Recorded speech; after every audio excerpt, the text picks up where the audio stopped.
All right, friends, we're making our story quilts now. So what you're going to do first is you want to have your drawing completed. So for me, I came up with a story in my head that I wanted to reference during the summer. It was a story or a time that was really important to me. So you're thinking of not a story that you make up. You're thinking of something that really happened to you, an important event. In that story, you want to think about, where were you? Who was there with you? What were some of the things that was surrounding you during that time? So we've been using a mindful activity in the beginning of the class to think about that. Now I want you to draw it. So I don't know if you can figure out what Mrs. Plummer's thing was, that important event during the summer, but I got married, so I drew a picture of me with my husband. If you can tell the story without drawing a picture of yourself in it, that's okay, but most of us will be drawing a picture of ourselves. So I just want to review a little bit how you draw shapes, to make people. There are many ways to do it. The biggest thing I'm looking for in this is detail. Have you told the story? Can I figure out where you were in your picture and what's going on? And that's what's important in Faith Ringgold's quilt. She added a lot of detail so that we can really look at it and figure out what is going on. So for my people, what I did is I just did simple shapes, friends, when I was drawing my picture. So I started with a circle for the head.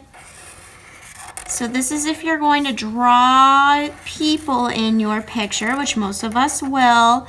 Then I thought of, okay, what is the shape of my neck? It's kind of like a square, so I just came down for me and my husband.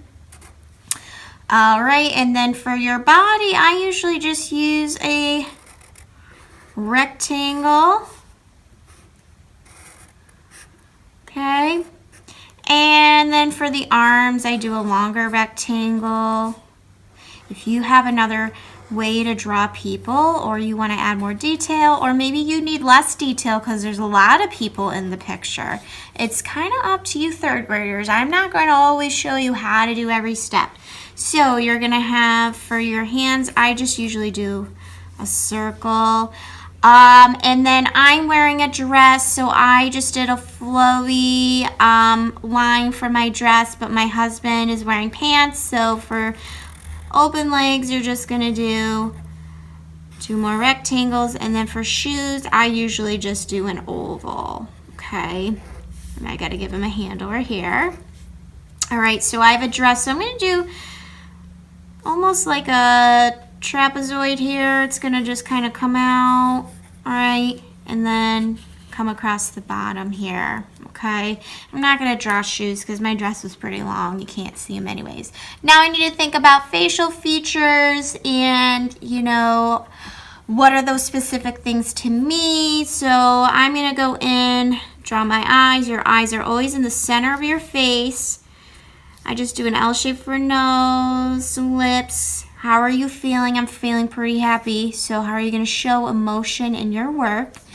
And then your hair, and my hair is pretty light, so I don't want to do too many lines, but I'm going to do some lines here. I don't really have bangs, just some side hair. And then Miss Plummer cut her hair. I don't know if you noticed, so my hair, it was pretty short. And then I also had my veil that brides usually wear. So think about if there's anything specific you had to show what you need in the story. So these are the little details. I have, flowers in my hand. This is kind of showing what's going on. I'm going to draw him with a tie on. So I'm going to keep going in and adding those facial features and those details. All right, now you're going to think about the background. Where are you? I wanted you to think about that during our activity. So I was outside. So what was around me? We were outside. We had a little gathering, a very small gathering in my dad's backyard. So I drew in my picture. I started with a horizon line in the background to show where the ground and sky was. It was sunny but rainy. So, okay, so how can I show that? Maybe on one end, I don't know if you've ever had a day like that. where it just cannot make up its mind. I'm going to do the sun, but then I'm also going to do some clouds with some rain. There was even some lightning at one point. It was just one of those days, friends. So I'm going to do that to kind of show that part of the story. We're still happy though. And then in the background, I drew, you know, part of my house because, or my dad's house, because we were at my dad's house.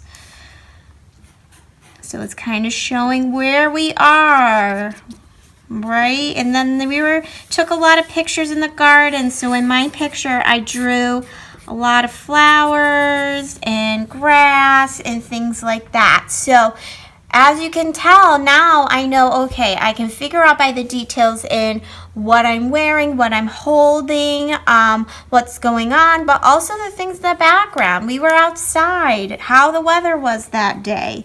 If you have something a story you want to tell that took place inside, was it inside your house? Did it happen in your kitchen? How are you going to show that you're in your kitchen? What are some objects or things that you need to show? Was it somewhere else in your house? Make sure you draw those things. The person needs to visually understand what's going on in the story. So once you're done with that, friends, we're going to color in just the objects we drew, and then the background space we're going to go on top with some watercolor next time. All right, friends, so we have our picture we drew that was telling our story. We're going to start to do the details similar to a quilt. So the first thing I want to do is get some glue on the back of this picture. And I want to be quick with the glue because it dries fast. Okay, don't use too much. Flip it over, and we're going to line it up, and we're just going to press with our hands really good for up to like a good minute. I'm just rubbing. I'm not tapping. I'm rubbing it. The heat from your hand is going to help that glue really stick good. Okay. And if there's some edges that are peeling up, that's okay. We can always fix them later. So now you're going to go in with your 2 colored squares you got. Make sure that when you put this picture in the middle, it's pretty close to the middle.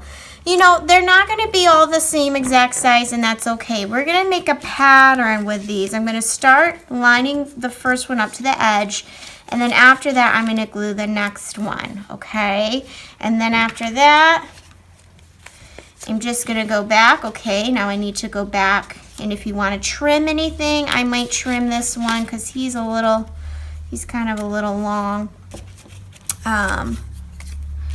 And then go in with this one. Maybe I want to move them a little bit so there's a space between them, so that way it all lines up. So I kind of line them up first, and then I figure out where I want them and I glue them after. So now I have that. I left a little space between each one. I'm going to go in and glue those down. So I have my red, and see how I made a color pattern. Then I have my yellow. Then comes your red. Okay, and you know what, I'm just going to let this kind of peek over for right now. I'll trim it later. And then I have your yellow. All right, so now I've got to do the side. So what came after red was yellow, but I'm going to line them up first, get the cap on my glue so it doesn't dry. And I'm going to line them up first. Okay, yellow, and then the red. And then the yellow, and you get the idea, friends. And if you want to, you know, move them after, nope, I could probably fit another one in there if I just move these guys around. Let's see what happens.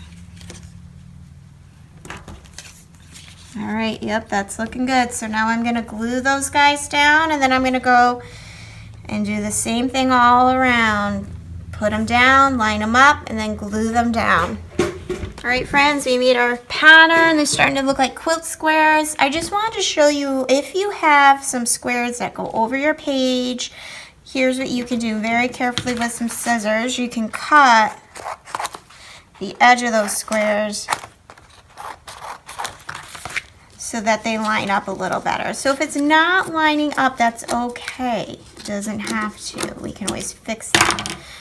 keep your scraps in a little pile next to you, and I will come around and grab those from you. Now we're going to add some details in the squares, just like in Faith Ringgold's quilts. There was some patterns. So Sharpie or crayon, you're going to think of two different patterns, one that you're going to do in one color, one that you're going to do in another. I'm going to do just like a zigzag line in my yellow, but you can do a different line. You can do shape patterns. And I'm going to do that in every yellow one because I want to make a pattern. Now, if your marker runs out and you need to just find a similar color, that's okay. You can do that. We're trying to use whatever we have in front of us. If you want to be more detailed because you have extra time, you can. So I'm going to go around now, and then after I'm done with the yellow, then I'm going to go in and do a different pattern in my red. Okay, so now I'm done. This is beautiful. If I want to go in, now that this is dry, maybe I want to go and add some more color in my picture. I have some extra time. Or add some more detail in my squares. I can. An artist's work is never fully done. There's always more that you can add to it. So as you see, I finished my squares, and not only was I able to make a pattern with color, but I was able to make a pattern with lines too by changing them up between each square. So I have straight, zigzag, straight, zigzag, straight, zigzag, straight, zigzag. And I kind of went back and forth between with some crayon in my red, and then I used marker in my yellow. So I know we talk a lot about pattern in art, but it's in every form of art. It's everywhere. So these are your Faith Ringgold inspired story quilts. I can't wait for us to share our stories with each other.